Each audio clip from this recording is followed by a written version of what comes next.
What's up, everybody? Welcome back to another Fall Obsession podcast episode. My name is Sam Thrash, and I'm your show host over here at Fall Obsession Podcast. Thank you all for tuning in. My guest this week is Josh Fields from Rocky Mountain Hunting Calls. Very experienced elk hunter and caller, an awesome human being. Really enjoyed this conversation with him and getting to pick his brain because, as I've mentioned before on our show in recent episodes, I have an Idaho elk tag this year. It is going to be my very, very first time ever hunting elk in my life. I am extremely excited about it, but I'm from Texas and I don't know anything about elk hunting. I'm the first one to admit that. I've done a little bit of research, but getting to sit down and actually talk to somebody like Josh, pick their brain, ask them questions, and just take full advantage of having him on this show and his experience and time spent in the elk woods. It was really really awesome for me to get to experience that with him. So hope you guys get something out of this podcast too, because that's a big part of why we're doing it, right? I actually talked to Josh on the phone a couple, 2, 3 weeks ago, and I stopped him because we were getting into our conversation about elk hunting. And I told him, no, man, I want to save this for a podcast because I want other people to learn. I want to take you all on this journey with me as an entry level beginner elk hunter, because I want other people to benefit from guys like Josh sharing their experience and their knowledge as well, and not just me. So hope you guys enjoy this podcast, and especially if you are new to the elk woods and looking at getting into it, hope you get something out of it. Another quick thing too is Josh also is offering listeners to this podcast episode a discount code for Rocky Mountain Hunting Calls. So if you guys are interested in picking up that discount code, you're going to have to listen to the episode, take it all the way to the end, and that's where I'll share with you guys that code after my conversation with Josh is over. Real quick, before we get to the episode, Hoot Camo is a Fall Obsession podcast partner. I will definitely be wearing some Hoot gear on this Idaho elk hunt. I love it. Can't say enough good stuff about it. The quality is there. The durability is there. The warmth is there. The patterns are extremely versatile and literally adapt to different environments and different shades and colors that they are exposed to and the environments that they're in. Go check out Hoot Camo. Whether you want to place a big order, a small order, maybe you just want to pick up a hat or some of their lifestyle gear, use the code FALLOBSESSION15. That will save you guys some money at checkout. And as you guys will notice, the Hoot prices are very competitive in today's market for anybody wanting to get into a good quality set of camouflage. So go check them out, hootcamo.com, and use that discount code on your next order. News on Safaris is a Fall Obsession podcast partner. We have members of our team and others that we know outside of our organization that have hunted with News On and have had a great experience. So if you are looking to set up that once in a lifetime African safari, potentially that big adventure that you've been saving up for, you want a good experience with a good outfitter, then you need to contact News On Safaris. If you tell them that Fall Obsession sent you, you will get some benefits. You'll get some savings for sure, namely a $500 trophy credit. Your food, lodging, drinks, all that kind of stuff is covered. Your professional hunter, skinner, and tracker fees are covered. Basic trophy prep is going to be taken care of. All that stuff combined is going to come out to a total of $2,250 per hunter, and that's valid for up to 4 people in your party. So if you do the math on that, you guys could potentially save $9,000 on your News On Safari just by telling them that Fall Obsession sent you. So Tim's the guy that you need to call if you want to book. His number is 303-946-9441. Again, that's Tim, and he will get you set up with News On Safaris. Trophy Edits is a Fall Obsession podcast partner. If you have that photo from a significant memory, a significant adventure or hunt that you're saving, that you're showing off, whatever it might be, and it's just not right, it's not what you thought it would be. Perhaps the lighting's a little bit low, the photo's a little bit dark, maybe you have a bunch of blood all over it, and there's certain family members that might not appreciate that, right? You want to get it cleaned up, then you need to hit up Dylan and the crew over at Trophy Edits. They will do all the work for you, and then you can order even, canvas prints of different sizes and different copies of the photo after the finished work is done. They'll make sure that you are happy with the work before they close the project and all that kind of stuff. So if you want to head on over to Trophy Edits and check out their services, please go to the link in the description on this episode from whatever platform you're streaming from, and that will let them know that Fall Obsession sent you. Elite Archery is a Fall Obsession podcast partner. Been shooting an elite bow myself for several seasons now. I love it. They are awesome. Technology in the archery industry advances very quickly. Elite has taken full advantage of that, and I can sit here and tell you guys how great they are for hours potentially and what all I love about my Elite bow. But the ultimate test for you guys is going to be going and actually shooting it for yourself. So go to your local dealer, take the Elite Shootability Challenge, compare it to your existing bow, compare it to other bows you might be thinking about, and see if it's right for you. You won't be disappointed. The Outdoor Call Radio app is a Fall Obsession partner. Outdoors Dan from Respect the Game TV. He created an app that you can download on any device where you can stream hunting shows and podcasts on a loop every single day. It is free. You can go download it right now and start streaming immediately. And be sure that you follow Outdoors Dan and the Outdoor Call Radio app on social media, because he does a couple of different live radio show broadcasts during the week, and he shares those broadcasts on those social media pages. The Outdoor Call Radio app, go download it today. Last but not least, Ridge Rock Hunt Company is a podcast partner. If you want to book a North American hunt with a vetted and trusted outfitter, then you need to give Derek Eves over at Ridge Rock a call. He'll work with you on all the details and find an outfitter and an experience that is right for you in his very large network of vetted and trusted outfitters. Ridge Rock Hunt Company, go check them out. That takes care of the sponsors, and I want to say thank you guys again for tuning in to another Fall Obsession podcast, especially if you tune in every week. We really, really appreciate it.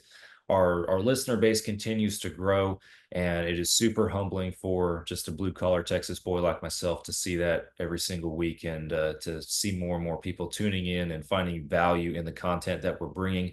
If you do find value in this podcast episode or any of our episodes, then please hit that share button, share it with your hunting buddies, with your local community, whatever it might be, and leave us a review as well. That's something that not a lot of people remember is a feature offered on a lot of these podcast streaming apps, but please leave a review if it's an option.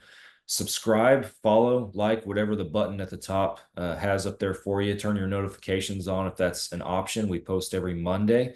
And be sure you're following Fall Obsession on all the major social media platforms. Head on over to the website. Check out everything that we got going at fallobsession.com. If you're so inclined, you can pick up a hat, a shirt, a decal, some merch over there. Support a small-time hunting brand. But the best way that you guys can support our organization, as I said before, is simply by sharing our content. We always appreciate it. With that, we're going to get Josh in here and have an awesome conversation with him. Hope you guys enjoy it. You are listening to another Fall Obsession podcast. Oh, you got her, dude. She's down. Let's go.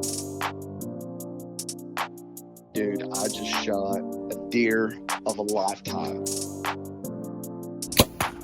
Freaking smoked him. One with nature, and if you're a believer, one with God. Definitely gets your heart pumping. Boy, you are in trouble. Fall Obsession Podcast. What's happening, everybody? Welcome back to another Fall Obsession podcast. My name is Sam, hosting you guys, and I'm on here with Josh Fields from Rocky Mountain Hunting Calls. Welcome to Fall Obsession podcast, man. Hey, Sam. Thanks for having me, and happy to be here. Happy to have you, man. I want to give you a chance just to break the ice, kick everything off, introduce yourself, and just tell our listeners who you are and where you're from, what you do. Sure, you got it. Busy right now in the the peak season, the sprint of September. Like I was talking to you earlier, just got back from Canada doing a couple shows up there, which went really well. So Josh Fields, born and bred in Northwest Montana. If you know anything about that country, close to Glacier National Park, it's steep and deep. A lot of timber, a lot of trees, a lot of predators, not a ton of elk. We do grow some good ones every once in a while, but when you can find the elk around here, it can be world-class buelling action. But that is not a disclaimer to come hunt here, because you'll probably be mad if you come here and try and hunt it and you don't know it, like I say. So I am married with a beautiful wife, Carla, and got three young children, all August babies, 8, 6, and 4, 2 boys and my little girl.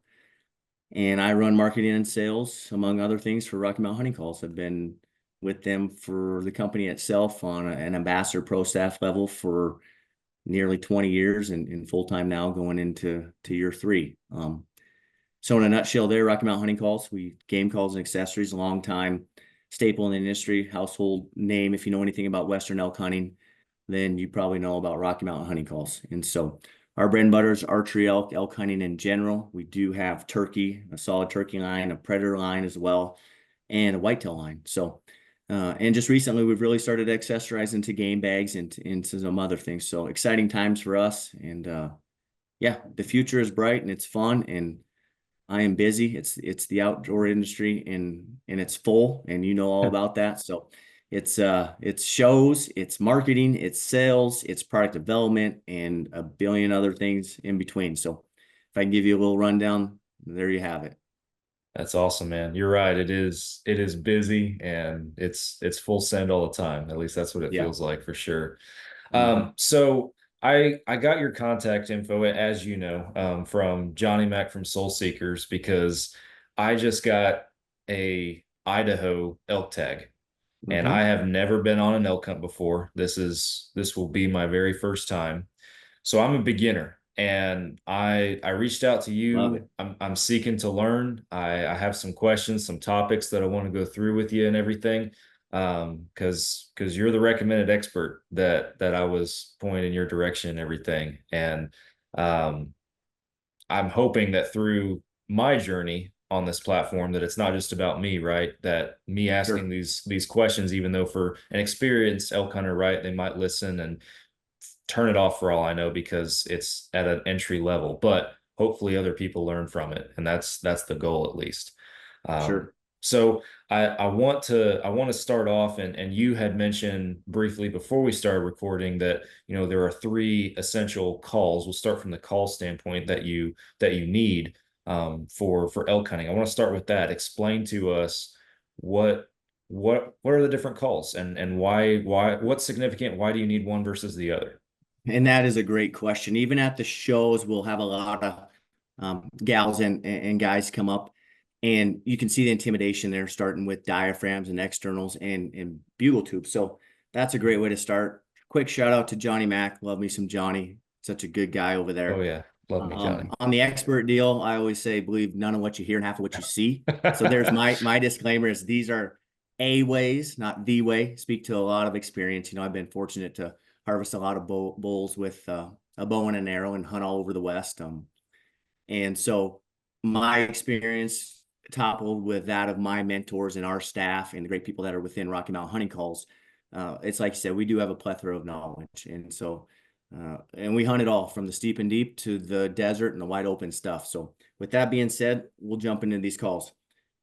And that's great. When we first started talking, Sam, we got on the phone and you're like, hey man, we got to stop because we got to put this on a podcast. Because I was just fire hosting you with all this information, because I also have an Idaho archery tag too. So I'll be in a fellow unit right next to you in there. So obviously we hit it off real quick and started talking. But Awesome. first thing you need for your game calls to give yourself the best chance for success in archery season and or early rifle season or late season cow hunts is an external cow call. So an external cow call is a barrel. The barrel may be acrylic, plastic. It could be aluminum. And then you have a Mylar reed, okay? And they're just biting blows. Really not so much even a bite and blow. Some guys and gals will use their teeth on the Mylar reed, but you just blow them. I don't know if you're gonna get the sound through here, but yeah, it's just slip control in air, and they make cow calf sounds. You can make calf chirps to estrus cow sounds. And so it sounds something a little bit like this. It'd be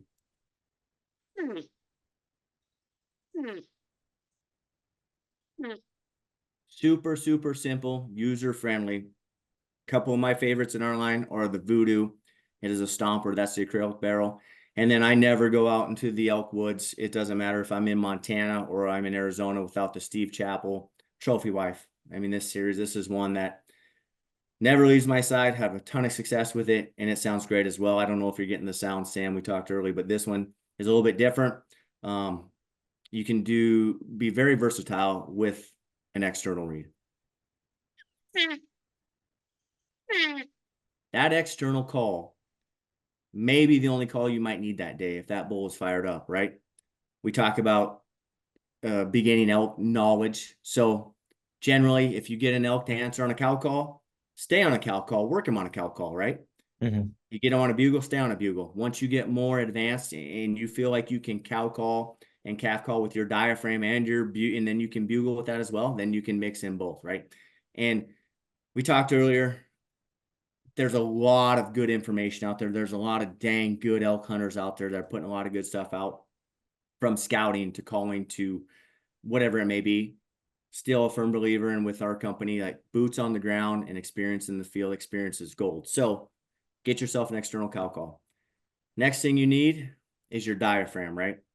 And diaphragms are inherently more difficult than an external cow call. But that's what we do. That's where we hang our hat, is we teach people how to call. We have a number of different SKUs in our diaphragms, mouth diaphragms. We have if you could see my hand here, we have a low profile, which means your palate is flat. We have a mid, which means you have a little bit of an arch. And then we have a high, which is a high arch. And we have 3 different types, sizes of diaphragms to fit your palate. I am a mid. So what I have here is, this is the new Steve Chappell, the boss. And your diaphragm goes in with the palate plate up, the latex is out, and it's designed to be right behind your teeth. So it takes care of that gag reflex, right? Believe it or not, 20 years ago, before I got with Rocky Mountain Hunting Calls, I was a gagger. I could not use a mouth diaphragm. So, and I got with the palate plate, stuck that in behind the teeth. And so you put that in, you flex the tip of your tongue to the bottom of your teeth, you seal, you make a good seal so you're not losing air. And then you're blowing out air. And it's something that looks just like and sounds just like this.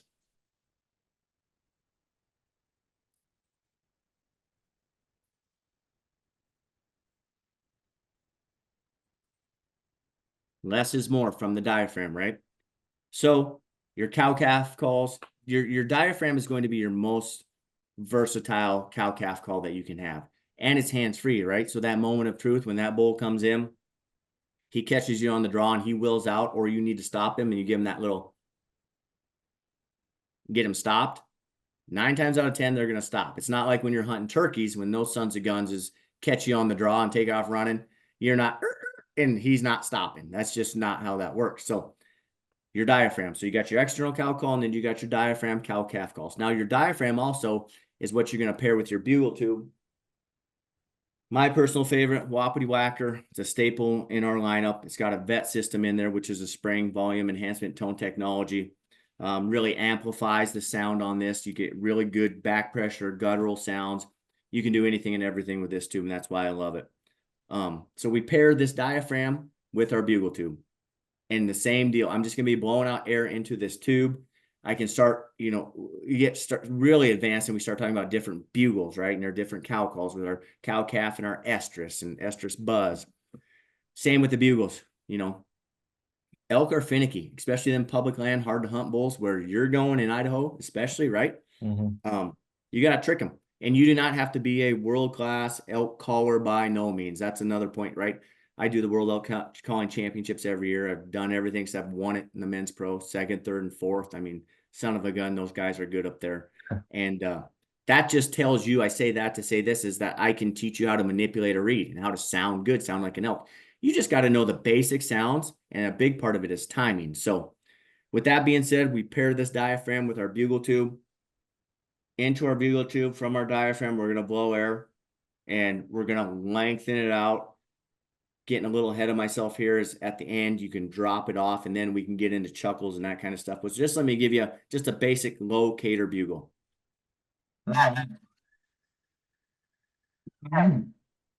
Just a 1 high note bugle, little inflection in my voice to start.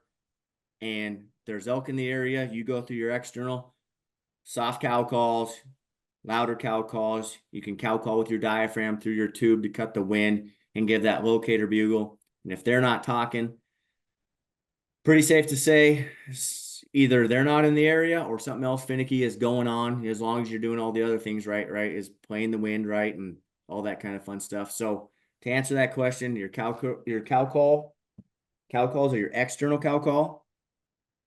and your diaphragm. You pair your diaphragm with your bugle. And that's what you need to give yourself a fighting chance in the elk woods. Gotcha. So you talked about how, if you get one to play ball off of a certain call, keep working them off of that Yes. call and Yep. everything. In your experience, is there one versus the other that typically you see more success with, or is it just luck of the draw and time of the year and all that? That's what I love about the new guys and gals such as yourself getting into this, because you ask all the tough questions. That's a tough question. It truly is, because I need to know where you're hunting. Okay. So there's so many variables that go into where you're hunting geographically. Are you hunting an area where there's a high bull to cow ratio, right? Where you have more bulls that are willing to fight, and instead of an area where you got a lot of cows and not many bulls, because it's the whole fight or flight, right? What would you rather do? So there's so many variables. Where I hunt a lot in the steep and deep country, more so where the elk populations are not as high. Cow call generally, I will say generally on a cow call, but to kill the better bulls and the bigger bulls that I've harvested, you had to have both that cow call and your bugle in your arsenal, using them both. But like I said, tough question, right? Speaking to experience. So I've been in places where all they wanted to hear was a cow call, and I've been in places where all they want to hear is a bugle. And then I've been in other places where all they will respond to and come in and interact is with a chuckle, right? So it could be the best day ever, and that bull is so fired up, and you let out a little external cow call, and here he comes, and it's going nuts. Or it could be one of those things where you better have anything and everything with all of the best elk callers in the world in their arsenal to throw it all out there, and you might get them going a little bit, right? I always say that's kind of my job in the field. You got to go in with that confidence in your calling, and also be like, hey, if they're not fired up, I'm going to figure out a way to get them fired up, And so the more calls, the calling aspect that you have in your arsenal that you can throw at them is going to be better. And I also, I talk a lot about the calling aspect, but I'm not opposed to water holing or tree stand or whatever it is. I mean, I was born at night, but not last night. So if I got a bull bugling down in a canyon and he's going nuts and the wind is good and I can slip down in there, I might do that as well, right? We just really love the calling aspect of getting those big 6, 7, 800-pound bulls right in your lap where they're breathing, they're snoring. There's nothing like it. And that's why I told you, putting you in the elk this year, you'll be in them. You'll be hooked, man. I mean, it's no secret. I say it all the time. I said it earlier. Everybody wants to come out west and hunt elk and be an elk hunter. And I'm just fortunate to be in a really fun, hardworking position to be able to get to do it a lot. And that's the other thing before I let you ask another question. I get to hunt elk a lot. Okay. I grew up in Montana. I get a general tag. I was just on a hunt on the Kaibab Strip with my uncle several years ago for a deer hunt with those boys down at Arizona Custom Hunts. Got some friends over there.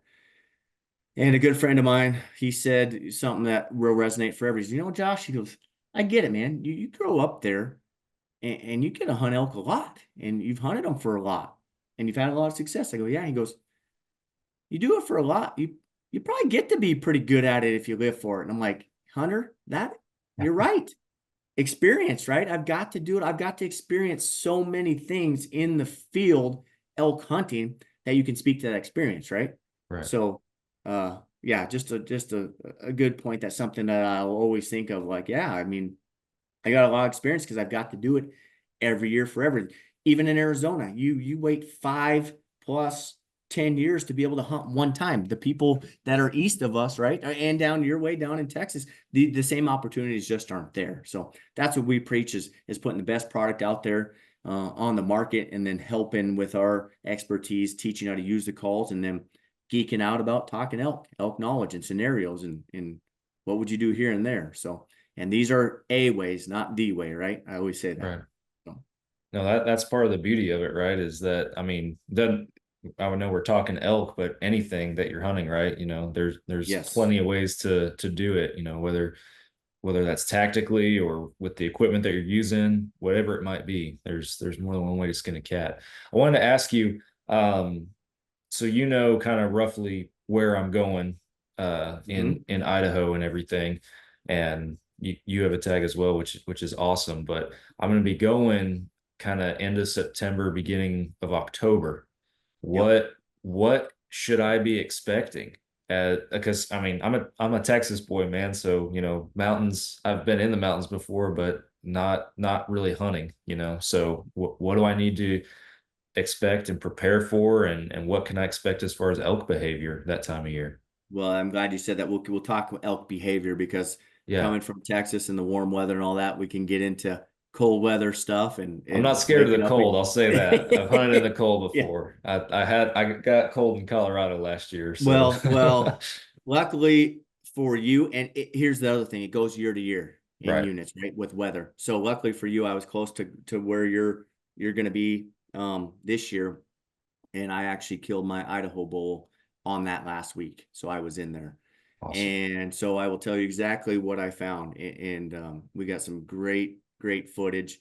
I mean, it was fun. It was a solo hunt, just me and a camera guy, and he just had the camera and I did all the work, that was the point of showing that of a solo hunt. Calling wise did all the work. He actually did more work having to lug the camera around and all that fun stuff and get up the mountains with me. But bulls were vocal. They were very vocal. But what they were doing is that they had their cows at that time. And so they would get to a certain point, and if they would get into that 60, 70-yard range type, and even in 50, we were hunting some thick stuff, some thick aspen patches and some dark timber stuff. And then they would be quiet because they want to see you. I had tricked their ears and I tricked their nose, and now they wanted to see me. So I needed to be really aggressive in the beginning. Well, the first day we were into them like crazy, had two bulls come in, sub 60 yards, and we just couldn't get to the spot. So that's another thing we talk about. Make sure, you have your shooting lanes, right? You got to have your cover and your shooting lanes, and you want to be out in front of that cover so that you can shoot them. I mean, that's the point, is to put an arrow in them. And if you can call them into 10 yards, but you can't put an arrow in them, then kind of defeats the purpose. So I'm always big on making sure you have good shooting lanes, right? So we just did not get to the spot on a couple of bulls. And so very aggressive. I'm like, okay, we'll tune it up and we're going to keep going and getting in their bubble. With that being said, once I had those bulls hooked, the timing of knowing when to be quiet is very important as well, right? Because them bulls, they know when you call, they pinpoint right where you're at. They truly do. So you got to know the timing of, okay, especially solo hunting. I have all my marbles in a basket. I got to be quiet here because he knows. So that's what we did on that first day, and got close to two bulls, just did not make it happen. Got out of there, relocated, because what had happened, unbeknownst to us, some horse guys came to the bottom, saw the trailer at the bottom, and them elk had shut up right before evening, because we actually took a little nap and slept on them. I didn't do the midday tactic and push them too much, because I ran them pretty hard in the morning, got them turned around several times and tricked them. But I just felt like if I kept going midday, that might run them out of the country. So with that being said, we relocated to a place the next day, and bam, right off the get-go, had a bull going good, and he comes in and he's within, I mean, you hear him stomping, you hear him breathing, 50 yards, my shooting lane's perfect. And all of a sudden he just shuts up and nothing. I'm like, like, okay, what's going on here? These guys act like they want to play. They're interacting, everything's vocal, cow call, bugle. I'm not going over the top of getting too, you know what I mean? Like, not necessarily doing challenge stuff. I'm just mimicking that. And I preach a lot of that, mimic what they're doing, right? And then you'll feel as his aggression, if he's really tuning it up, then you can tune it up a little bit. And that's when you get to the point where you can cut him off and get him real pissed off, so to speak. And then they'll come running in the whole 9 yards, right? Well, this bull shut up completely and turned and took off again. I'm like, what in the heck? So I started to slow play him a little bit, because what they were doing is they're coming in to just enough. And then what I would call is they were chickening out, turning, taking their cows and leaving. So I dogged him a little bit, and he would bugle and I would bugle and he would bugle and I'd be quiet and I'd be quiet and then he'd bugle, because what he was doing then was locating me at the same time. Mm-hmm. So we got to a canyon.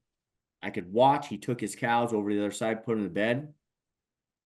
I let out one more bugle because my camera guy and I, Aaron, were not willing to hike to the other side to pack him out, because we're sub 3 miles in and elk are big and it's a lot of work. And it's like, we're not going there. We'll wait him out to see if he'll come back. And sure enough, he put them cows to bed and he trickled back. So I slow played him a little bit, still cow call, bugling. He was still vocal, but it was more that tiptoe game, right? And so for about the last 6-7 minutes, there's such a great film that or a clip in that film that we'll use forever, where I bugle and instantly he bugles, and it's the most beautiful bugle you'll ever hear. And then 3 minutes later, here he comes quiet, right? So they were vocal. There are quite a few elk in that country. There's a lot of hunters. I always say just get in their bubble space. But that time of the year, from what I was experiencing, is they were vocal. So you want to have your calf call on point, and you want to be able to bugle. And typically you can throw out the gamut at that time of year, from challenge to display to locator. Get them located and just stay in elk and get in there. And if you mess it up, oh well, on to the next. Just stay in elk. So that's why by that time we're gonna have you spun up some cow calling, cow calf calling, and your bugles, and making just good enough sounds, right? You listen to those elk out in the wild. I've heard so many elk that I'm like, man, how could that be an elk, right? You don't have to make those perfect, beautiful sounds. The better you are, it helps. But Yeah. so I know I kind of get off on a little tangent there. Be ready for it all at the end of the year, man. I mean, that's the good thing about that time of the year, is I feel like earlier, where you're just doing soft cow call and sticking basically with your locator, more so later. I don't want to say you can't do any wrong, but you have more ability to throw more of your calling rapport out there. So. Gotcha. That's good to know. So I want to kind of paint a little bit of a picture here with this, and you talked a little bit, or at least kind of threw out the scenario and in your explanation and everything, but you have a bull that's responding, or so it seems, right? But you don't have eyes on him, and then it just seems like he shuts up, and then nothing's working, right? But the key part is you don't have eyes on him. Yep. How long do you keep calling? How far do you go? Or at what point do you say, all right, I gotta go somewhere else? Like I gotta change, like physically where I am. Like what's that like? Dude, you type these questions out because they're on I point. put some thought into it, man. So here's my first question. Are you solo hunting calling, or do you have somebody calling with you? So that I'm going with a group. There'll be 3 or 4 of us that are going. So you'll together. have somebody calling. You'll have a traditional caller shooter, right? Yeah. That is such a great question, because it's all experience. Like, I never claim to actually know what those elk are saying, right? We have some of the public, what do you call them? Celebrities or influencers that say, oh, I know what they're saying when they're saying. Maybe they really do. I don't. I just can speak to experience. I know what he's saying, what he's doing, because it's instinctual, right? Like, oh yeah, he's coming. Just sit back. Or no, he's turning, he's rolling. Let's dog him. Let's go. So I would go with what you're hearing is how aggressive is that bull, like, coming in. And when it's tailor-made, they're making a lot of sound coming in, right? The advantage you have with a caller, Sam, is if your caller is keeping that bull going, and you can keep pushing and pushing and moving and moving and moving, you got to keep going, right? Until you get to those shooting lanes, and I cannot go any further. Like I said, I really like to be aggressive, and that's how I've had a ton of success, because I'd rather be aggressive and have it blow up on me than to sit back and have something not happen and then try and go back into that area the next day. And who knows how many variables could have messed that up, and I don't find those elk again, whether it's another hunter, whether it's predators, whether it was an airplane, whether there's so many things, right, that can mess it up. So the scenario that you're kind of pointing out there, if it depends on how vocal he is. If he's answering, and all of a sudden he shuts up, my instinct would be to, okay, I got my marbles in my basket here, or I push forward a little bit, and now he's either coming, he's doing one of two things. He's coming, or he's probably turned around and he's taking his cows, if he has cows, or going somewhere else. A lot of times they will, though, true. And that's why this is the funnest game in the world, right? He could just be standing waiting for you to make the next play. but elk are very curious. So I will tell you that. How much patience do you have? I've worked them from the tops of mountains, and I'm talking hours where I know I can't go get to them. Like I don't have the legs to get to them, or there's not a route, or the wind's bad. But we just keep going period. Not every time, right? You got to know when to be quiet. Let him try and locate you a few times. Let him be vocal. Like, no, I'm not playing your game. And all of a sudden, hour 3, all of a sudden, he's getting a little closer. He's getting a little closer. And bam, here he is. He couldn't take it. So it's kind of to speak to that experience. I think you will know. I mean, if he's fired up and you're starting to feel the chills and the hair on the back of your neck, man, it's like get ready, right? If he's in that close and it's all of a sudden it's quiet, then you're at that standstill. And number one thing, buddy, wind check or keep checking that wind. That is your best friend or your worst enemy. So Yeah, absolutely. No, that makes sense. You're right. I did some pre-gaming and typed up some questions and everything because I want to take full advantage of having you on here and everything. So being on a mountain, and what is your take, and what do I need to know, again, Texas boy here, about thermals and how that plays into the whole name of the game and everything? Thermals are huge. You know, obviously in the morning when they're going to come up, and in the evening they're going to come down, right? We all know that. You got to play the thermals. And the thermals are with the wind. Very, very important. But on the same aspect, Sam, if you get in there and them bulls are going crazy, I'm not saying go right at them with the thermals or the wind. You can do is what we call is a half moon, right? You're getting around them to where you're always going downwind to them and directional calling that bull to come across to you. By the time he's coming to catch your wind, hopefully you're already at full draw and you got an arrow sent. Okay. Because if in areas, it depends how much time you have too. I mean, man, it might be the last day, last play, Sam, and you're like, man, wind isn't perfect, but this is all I'm going home tomorrow, right? Mm-hmm. Yes, you have to pay attention to the thermals and that wind, but skirt it, right? Don't ever let it where it's just downwind into their face. And those things are smart, man. I mean, elk, they are smart. They have the 6th, 7th, 8th, 9th, 10th sense. We've all had it. You have enough time in the elk woods. How an 800-pound giant bull walks into 30 yards and is staring or looking at you when you thought the gig was all up. How they do it, I still don't know, but it's so great and so like kills you when it happens, because then they just will and take off and you're like, thermals are very important. You know the basics on the thermals, and it could be different geographical in every area too. Some of them thermals will be going up, and on the next ridge, right? If those bulls are bugling, say on a north side, and you can get around, you can still play with them in the middle of the day and keep the thermals to your advantage. So you can use them to your advantage as well. I'm always big on just checking that wind and where it is going, and yeah, will I make some loops to go around to get to the elk and plan of attack? Absolutely. But that's what we live for, is bugling these things up and in the peak of the rut, which they're going to be vocal. A lot of times, make sure you're checking that wind, know the thermal, what's going on, but be aggressive and stay in there.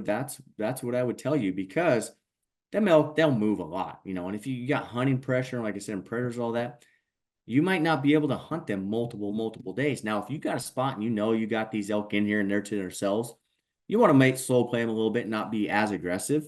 But me personally, and with our staff, we've never killed any bulls just sitting on our haunches, waiting for it to happen. So, yeah.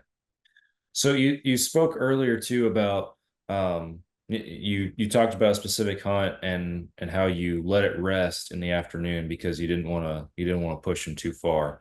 mm-hmm. Morning hunting, afternoon hunting, evening hunting, what's the difference? Is one more significant, or can you expect something in particular out of one more so than the other in your experience? Great. No, man, you win the Banner Question Award, every one of them. Typically mornings, depending on weather, early mornings and late evenings, right? right? That early couple hours in the morning, depending on how hot it is, you might only get that hour. Heck, you might only get 30 minutes depending on how hot it is. Evening, more vocal when they're going to get up and start feeding.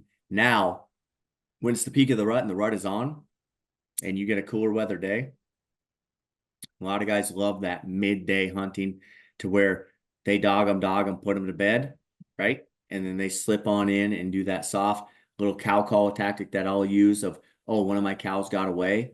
Or there's a number of different things you can use. One I like is one of my cows got away and that bull turns and he comes to check you out and you're ready for him. Next thing you know, you got a 300-inch bull laying on the ground. The other thing is with dogging them on those days where you can stay with them and he's still being pretty vocal. You stay with him enough, you probably a good chance you can get him pissed off and get him turned around. But to answer that question on the beginner level, early mornings, stay on them, right? And then until the evenings. And that day where I didn't dog him in the middle of the day, that last year's that hunt, because I had pressured him pretty good and I tricked him a couple of times. And I think it was, and all the other, in all honesty too, it's like, hey man, I was tired of hiking up that mountain. Like you need to make sure that you rest yourself, you're getting all sweated up, get some water in you, get some good food in you, make sure that you have your carb load, get some energy back in there because, they'll wear you down quicker than any animal out in the woods chasing those things around too. So you got to make sure that you're at your best, and peak in performance so that when the moment of truth happens, you're cool, calm, and collected to pull back and make the shot. So early mornings, afternoons, right? Always. But when it's good, hunt as much as you can, as much as your body and the elk will allow you to do. Yeah. No, that makes total sense. And you'll know, man, if they're going and it's that thing, you're like, man, I can't take a nap right now unless for sure they went to a specific spot and he put them to bed. All right, I can take a little nap. And then it's kind of one of those things, man. You can cow call or just loc every once in a while, but then also don't take your nap and do that. And because you might wake up and he decided to turn around like, I'm going to come see what's going on. And then you wake up because it happens and you're looking at him and here's a 320-inch 6-point looking at you from 20 yards. And you're like, oh, well, I got to see him. It makes for a great camp story when you get back. But yeah. For sure. So as a bow hunter and as an archer, what do you do to prepare to bow hunt elk? Are we talking physical wise, shooting wise, the whole gamut, or? I mean, that's a broad question. Yeah, I know that's a little more broad, but I understand I say I understand. I know I'll get a whole new appreciation for it when I'm up there, but the physical toll and everything that lies ahead and all that. But just as an archer, as far as how you're preparing for the shot itself, whether that's with your blood pumping, with adrenaline pumping, Yep. or longer distance, what's that look like for you? Another great question. So you want to be in the best physical shape that you can be in, but I'm not going to go from one extreme to the next, which we have out there, to the other, to where they don't do anything, right? Be in the best physical shape that you can be in, but also to know that, like, I do a horseback hunt every year, and I'm by no means horse savvy or all that. I like to jump on a horse because it makes me feel like a cowboy, like I should have been born in that era. It's so much fun. A lot of the horse hunters and guys that can go way back in there are going right by the elk. Just be in the best physical shape that you can be in to your abilities, and also know your abilities. So that means, hey, if 3 miles is my thing, that's my thing, right? Don't push it to 3 miles if only a mile is your thing. And 100% transparent, there's been a lot of bulls, a lot of elk personally that have been within a mile and a half from your base camp of where you started. So best physical shape that you can be in. You don't have to be a marathon runner. You don't know your body, right? Don't put yourself in bad situations as far as you're going to hike in 5 miles and you haven't done 5 miles before, and then you kill a bull, and then you're like, how the hell am I going to get him out? Because you see it, and it happens every year. They are giant, big animals, right? Like I said, I've had a lot of success in my career, and still to this day, every time I walk up to one, I'm like, yep, here we go. Here's the word, and you got to learn to love it. You love every bit of it. So physical stuff, yes, is important. But I'm also a guy that likes to have a good time, right? I like to eat good food, and I like to get back to camp and tell a few stories and this or that, But the nights can be late and the mornings are early. So make sure physically you're getting your rest. I mean, you just got to be at your best. It's hard. There's a reason why in the number they say 10% of elk hunters harvest an elk, right? I would say it's probably even lower than that, especially on the public land type stuff, right? I mean, it's just hard. It's hard stuff. So just do the best that you can. But the whole point of us being out in the woods too is to have fun, right? You want to make it enjoyable. Attitude is huge. I always have a great attitude, man. No matter what, no matter how crappy it's going, no matter how good it's going. If it's going good, it's not that good, and it's going bad, it's not that bad. Just I'm out there to have fun and enjoy it. And you'll see a lot of guys and gals when things aren't going their way, that attitude, and that just sinks you. So positive attitude. Hunting is hunting. I've had it. I've been on a 7-day where I'm grinding up. I'm like, this country's so beautiful, but an elk don't even know about it. There's nothing that lives here. And I'm like, I'm done. I'm out of here. I gotta check something out. And I'm hiking back to the truck, and before you know it, I'm standing over a 330-inch bull just like that. You know what I mean? So that never quit attitude and being positive the whole time is big. Shooting wise, I shoot arrows. I probably don't shoot as much as a lot of people do anymore, but I make sure that I'm very comfortable in my draw cycle. I practice a lot with a diaphragm in my mouth I'll draw back and then just simulate stopping that elk. I go out and then let the arrow fly. That's a good tip, just that muscle memory, right? So then, you don't have that. It's going to be exciting for you. You're going to have a diaphragm in your mouth. I can't wait for you to get the product, by the way. And cotton mouth that elk coming, you're going to be, you know what I mean? So the more you practice that kind of stuff and being in that scenario, you can't replicate the real thing. There's just no way to do it until you're there. But muscle memory with elk hunting, the same as in my baseball career, right? You execute. We're execute pitching. We're execute calling. So right now at this time, what are we, August 26th, and it's, Idaho starting on the 30th, right before dark tonight. You get the kiddos to bed, the whole 9 yards. I will run out there and I will just run maybe 6 to 10 arrows, feeling good, feeling comfortable, at my effective range, and I like, bow hunting, calling them in close. I like to be close, get them in close. And shoot those arrows and make sure that I'm right in there and you're feeling good. And then obviously your gear is important. Make sure that's all. Shoot with your gear on. If you're shooting with a binocular harness, shoot with that harness on. If you're going to shoot with a pack, shoot with that harness on. You practice how you play. So I think that, and that's an old cliche, but it's the truth. You hear the horror stories of guys and gals that go out and, oh man, they didn't shoot with that bino harness on and they have a bull of a lifetime and they go to shoot and guess what? They didn't have enough clearance and their string hits the harness and next thing you know. So that's kind of what I do. I try to stay as fit as I can. Also knowing that I have a food addiction and I have 3 young children. So we eat and do all that, but I just make sure that I can get to where I want to get in and out safely and pack out an elk, right? I mean, that's why we hunt them and harvest them so we can eat them. I mean, I might be partial, but that's the best eating meat in the world to me. So yeah, absolutely. Yeah. What is the longest shot you will take on an elk with a bow? Well, I always say a little joke. I'm a really good shot with elk because I shoot them close, man. I mean, I shoot them real close, top pin. I'm effective now. Like I said, I've been doing this a long time, Sam. Whew. For me, still to this day, and the equipment is so good, right? It's so good. You got guys, they can shoot out 80 like it's their job. That's not me. There's too many things that can happen for me with an elk stepping and moving. The situation would have to be so perfect. Comfort for me right now, I mean,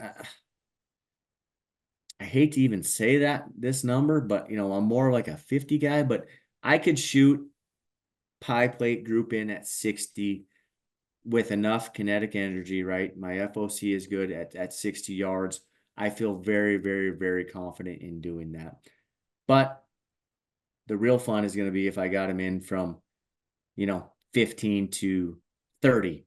And I say 15 because if you get him a little closer than 15, and I've had it before, man, you're smelling and breathing each other, and that those thermals, no matter if it's raining this, it's almost too close. You know what I mean? Yeah. So, but yeah, so effectively, and that's what you need to do is your effective range as well, right? Like I said, the gear is so good, the bows are so good, the arrows are so good, the broadheads are so sharp and so good. You guys and gals can plug out there a long way. I'm going to get them in as close as I can. Yeah. No, that makes sense. I've had I've gone on three out of state hunts for me as a Texas guy in my life. I've hunted pronghorn twice. I've killed one, and last year was mule deer. And I went bow only 10 years ago. So it's been only archery for me. I feel good with a longer range. I'm contemplating changing some things up as far as just my arrow build and everything this year, just because like a mule deer's been the biggest animal I've bow hunted up till now, Yeah. But at the same time, I'm always practicing for these long shots. And like last year I shot my mule deer spot and stalk in a CRP field at 28 yards. It's it always ends up being right in there close. And the way Yep. you're talking, it has me hopeful that maybe my elk experience can at least not be a Hail Mary or anything like that. Oh yeah, no, in that country too, with the cover and the trees and stuff. Yeah, and that's the thing, and that is one of the hardest. That's a great point you make there with bow hunting. Earlier in my bow hunt, if you want to call it a career, when I was just a young pup, not nearly long in the tooth like I am now. I mean, you get excited. I mean, that bull, he's at 50 and he looks like he's at 10 yards, so you're all excited. And that's with experiences like wait, give them time. If they're committed and they're coming, the wind's right. You have a chance to draw where he's not going to see you and all that. Let him come, let him come, let him come. Because the X factor is having this little diaphragm in your mouth. And if he does will out, you're going to, and that's going real quick back to where you have a caller and a shooter. The caller, you let him do the work, right? The shooter never needs to call truly unless that bull's in front of you, you need to stop him, right? Now, when you get advanced and you got tons of time in the woods and the shooter does whatever he wants when he wants. Like you just work with your partner, that. But you can let him come in close because you have that diaphragm and he wills out. You're already at full draw. He's going to stop, most likely, unless he catches your wind. If he catches your wind, then there's my disclaimer. Good luck there. But if he just catches you on the draw and he spooks, you give him that, really good chance he's going to stop. And by then, arrow's gone and you're eating tenderloins that night at camp. Yeah, that's the hope, at least. Yep. So, a backcountry hunt with, and I don't remember if I mentioned this to you when we talked on the phone last time, but what I've been fortunate enough to be invited to be a part of is the pack in on horseback and the whole deal. Again, I'm a beginner, first time doing that. Just in regards to that experience specifically, what are some things that I need to prepare for, that I need to be mindful of, that maybe the regular person or the beginner, for example, it's not at the forefront of their mind? Yeah, no. Are you horse savvy? I rode horses growing up. It's probably been about 15 years since I was on a horse regularly, but I had horses growing up. Yeah. So okay, good deal. So you'll have understand with the horses, and so I'm fortunate enough to go with when I ride horses. They're usually good horses, and the guy or gal that I am with, horse savvy. I have an understanding with the stock, whether it's a mule or a horse. You keep me on top, and you get me there, and we get back, we are good to go. With the whole neck ring, a lot of times they'll want to stop and eat and do all that, and whoever the lead horse wrangler is, like, kick them, like, no, you can eat for a minute, we'll go. So the horse stuff in general, confident around animals, that, right? Me, it's more of the gear issue. I am deathly afraid of taking my bow, putting it on a panniard with the stock and the ring behind and something happening. Because I've seen it. I've never had it happen to my stuff. But with mules, like the very first time years and years and years ago, you go on mules, you take the stuff off the mule and that thing like drops down. I thought it was having a heart attack where it just wanted to roll and do it. You know what I mean? So I carry my bow on my pack. That is just me, no matter if I'm going in 5 miles or 25, which I've done both. And then the other thing about on horses, good friend of mine, Dan Picard, it's funny because he's the one that essentially got me into a lot of that stuff. Horses and panniers, you can pack, dude, those little extra things that you would not pack going in on 2 legs, right? So that extra can of peaches or whatever it may be, that kind of stuff. So pack for your comfort. Obviously, whoever you're going with is going to know the weight for the horses and the panniers and all that kind of stuff. But as far as that, make sure your equipment is taken care of, because you mess with your equipment, the hunt's over, right? Something happens with your equipment. So I'm always a big proponent. Guys will put them on the back of the horse and all that, which, okay, it's a comfortable of what they are in. Me, I put my regular pack in a pannier and I carry a shelf and I have my bow on my back, and that's how I go in. And so, and that's the way Dan goes in. And I love it, because if I don't have my bow, then bad deal. Same with if you're whatever equipment you're taking in to film and do what you're going to do there. Right. If you don't have a camera, then that stinks too. So I'm assuming, and I shouldn't assume, that people that you're going in will have that stuff all dialed in. But not knowing, and haven't done one for a while, it can be like nerve-wracking. So I will tell you this: you can take a little more than what you think you need to take, and make sure your equipment's taken care of. Gotcha. That's good to know. They do this every year. It's a big trip that they do every year. So they're, to your point, they're comfortable and familiar with the capabilities of the horse and the pack out and that kind of thing. But they also don't archery hunt every year either. So I'll have that. I'll be bringing that unique element to the hunting party. Well, you're this gonna have a year, great so. time. And the thing is, I can tell you this: you don't feel more alive, and you've been around horses in the backcountry in the mountains, and when you're on a horse, I mean, it is like, I'm a kid in a candy store, just like, yep, I've arrived. I'm really doing it. It's fun stuff. So, and plus too, the other part of that is when you harvest one, you get those suckers to help you out and pack them big quarters out and everything else. That's where they carry their weight in gold, right? Mm-hmm. So they just allow you to do more. But on the other side of the spectrum, horse stock and all that, it's a lot of work. You see a lot of people that think that they can just go out and buy a couple of horses and get in that game and go play. It's not how it works. If you don't know what you're doing, it can be very dangerous, and you can spend a lot of time just babysitting the stock and taking care of them. So it's a lot of like preparation, right? You spend just as much preparation getting that stock and equipment and paint and everything ready before a hunt than you might actually do hunting at times, truly. Right. But got to be safe, got to go in one piece and come out one piece, right? Absolutely. Mm-hmm.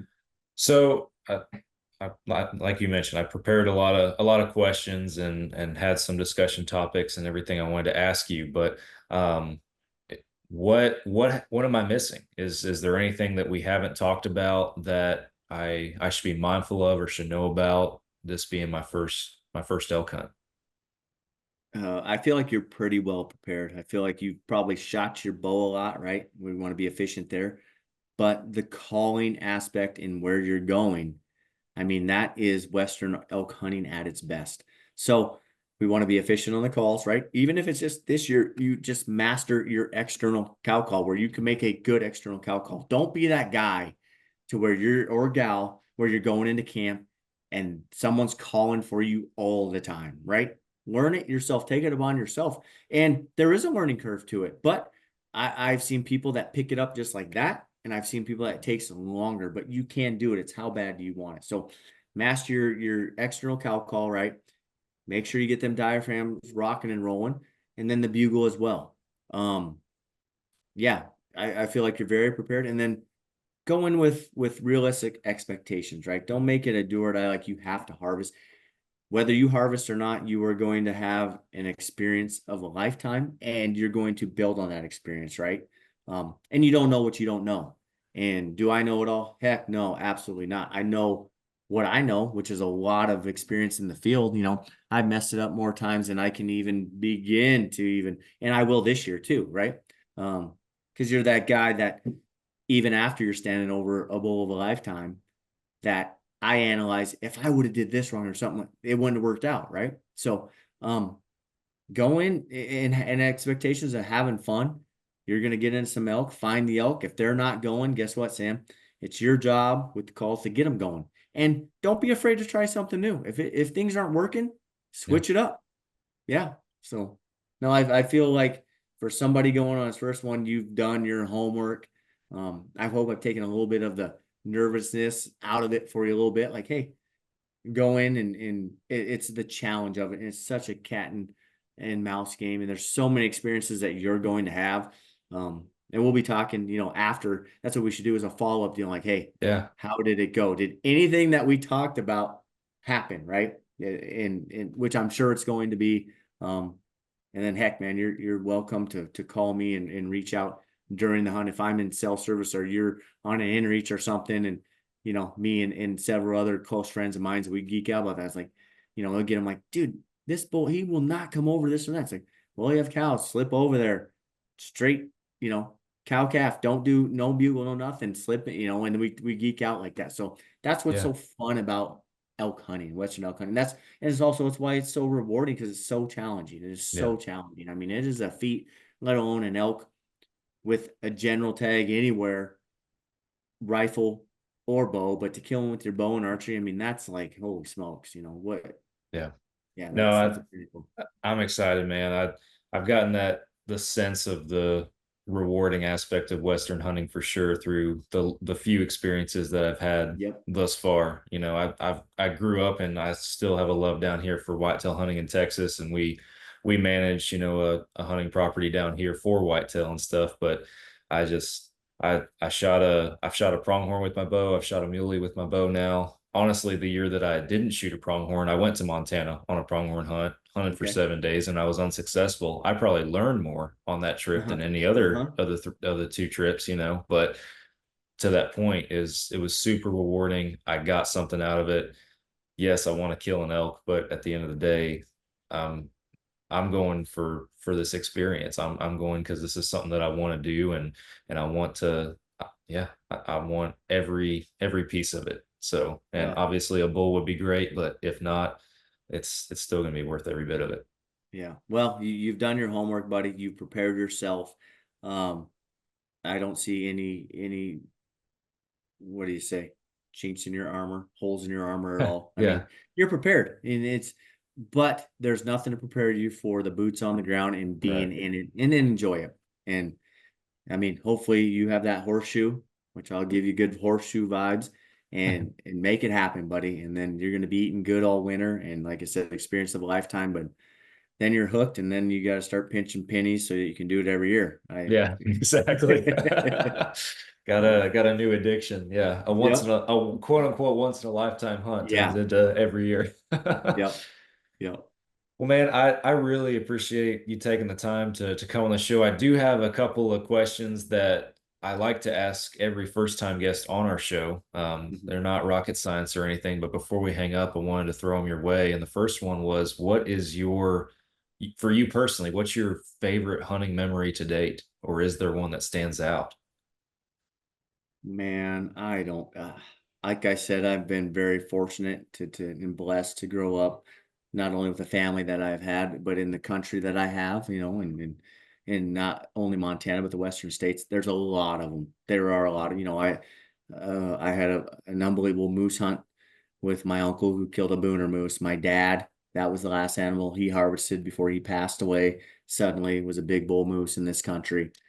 All my elk hunts are so special. Every hunt truly is special. Like whether it's a giant 370-inch bull of a lifetime, or in my younger days when I was able to, you're whacking and stacking and filling tags, those they're all very special. I got some with my boys are young, and Kellerman's been out with me several times, and so is Reader, and an antelope hunt. So I honestly cannot pick one. I'm so grateful and appreciative that I get to do what I do out in the field, and so thankful that I can't pick one. I've got all of them. They're fun. I love them, and whether they end in a harvest or not, they're all special.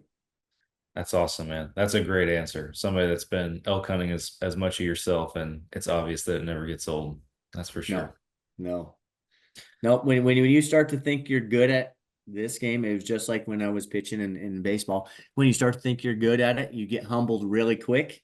And so I've been humbled many, many times. And so, yeah, the fire is still there. I Yeah. still keep thinking every once in a while I've done it for so long. It's like, no, it's just still there. It's just to be out in the outdoors and the passion and to chase the animals and be able to do what we're able to do in our Yeah. great country, man, it's special.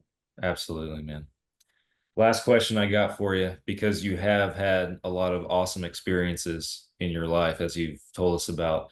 Um, what is on your bucket list? What are some hunts that you want to go on that you have not had the opportunity to do yet? Man, that's another great question. So I love archery elk hunting. That is my passion. That's my baby. That's what I live for. I always joke with the guys that are hunting, whether it's deer or whatever it may be in an archery season and they're not killing elk. Well, I'm like, well, you're hunting deer in the elk season. I'm all elk or nothing. So whether I'm tagged out or not, I'm still hunting elk because I'm still learning. I still want to be out there and still do that. So I love archery elk hunting. Bucket list hunt for me. Um, Caribou, man. I really Mm, want to harvest a caribou in Alaska, somewhere in Alaska or in, British Columbia type. But so yeah. that's a bucket list hunt for me. You can put, I've been in the Montana, we have what's called the Big Ten. That should be a question to you. What's the Big Ten? I should have thrown that one out to you. And I might be able to get them real quick. So you got your buffalo, your sheep, your goat, mule deer, whitetail, mountain lion, antelope. Keep going. What else we got over here in Montana? Um, Black bear. black bears. Oh, if I go I look know. in the trophy room, I would tell you. I know I'm missing something. Golly. What's the one I always miss? I got most of them. So my joke is Montana will not give me my sheep tag yet because I have all of them except for my sheep tag. In Yeah. which when you draw the permits, especially one, it just gives you an opportunity. And I've been fortunate to be able to hunt and hunt a lot, right? Persistence, right?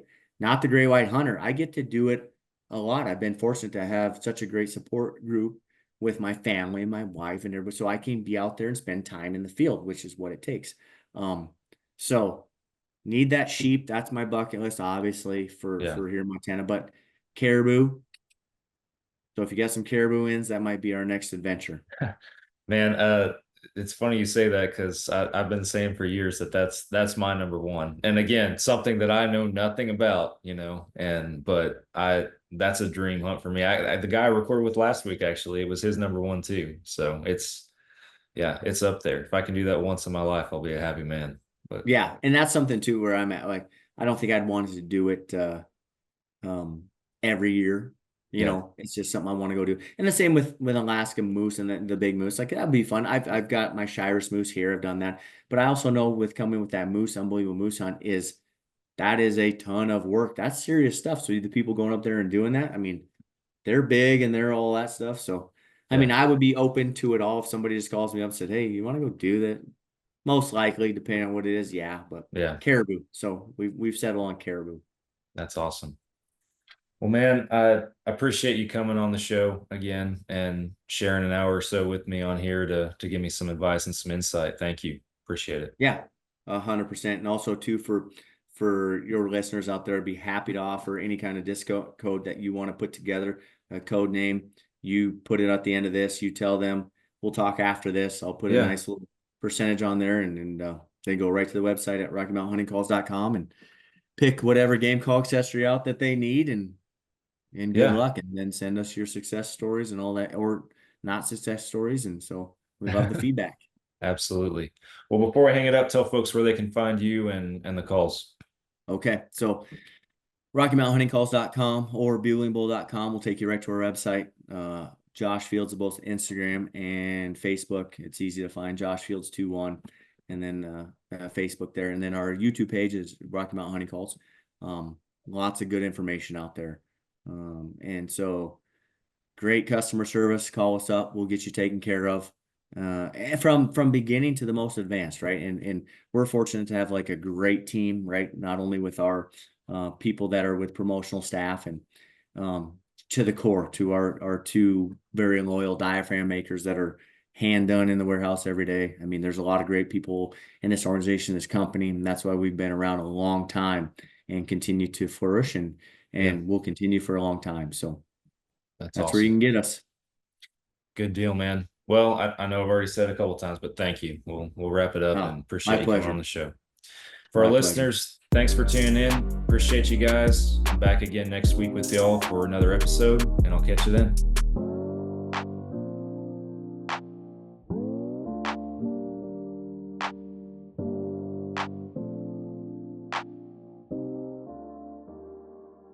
All right, guys, I got that discount code for y'all that Josh promised for anybody that tuned in and enjoyed this podcast episode. If you want to place an order with Rocky Mountain Hunting Calls, use the code FALLOBSESSION at checkout, and that will save you guys some money.